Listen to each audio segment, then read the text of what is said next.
বাংলাদেশ পরিবর্তিত বাংলাদেশ। এই পরিবর্তিত বাংলাদেশের সাধারণ জনগণ চায় যারা রাজনীতিবিদ রয়েছে সেই রাজনীতিবিদ এবং রাজনৈতিক দলের কর্মীদের একটা আস্থার জায়গা তারা চায়। সাধারণ জনগণ একটা নির্ভরযোগ্য জায়গা চায়, যে জায়গার মধ্যে তারা নিরাপদ থাকবে, অনিরাপদ নয়।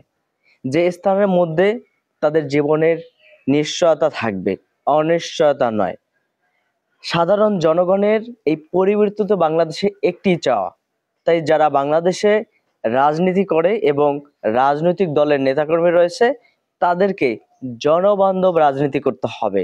জনবান্ধব রাজনীতি ছাড়া বাংলাদেশ পরিকল্পনা করা সম্ভব নয়। কেননা এই বাংলাদেশ তো পরিবর্তিত বাংলাদেশ, এই বাংলাদেশ তো অতীতের বাংলাদেশ নয়।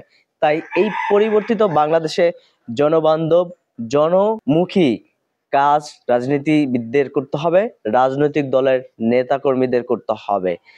জনগণের শাসন ছাড়া এদেশে আর কোনো শাসন চলবে না।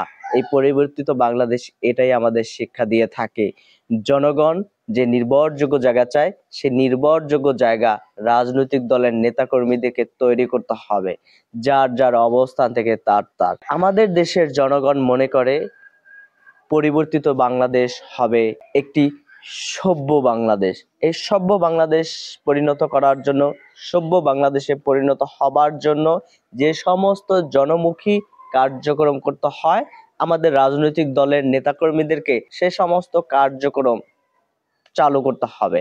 এবং এই জনগণের মতাধিকার, জনগণের স্বাধীনতা অনুযায়ী, জনগণের মতভেদ অনুযায়ী, জনগণের যে চাওয়া আকাঙ্ক্ষা রয়েছে সেগুলো পূরণ করতে হবে।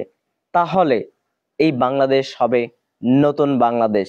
এই নতুন বাংলাদেশ উন্মোচন করার জন্য আমরা সকলের অবস্থান থেকে এগিয়ে যাই এবং দুর্বার গতিতে এগিয়ে যাই। আমরা জনমুখী কাজে সম্পৃক্ত হই। আমরা জনসমর্থন আদায় করার জন্য আমরা জনগণের কাছাকাছি যাই, জনগণের কথা বলি, আমরা দেশের কথা বলি।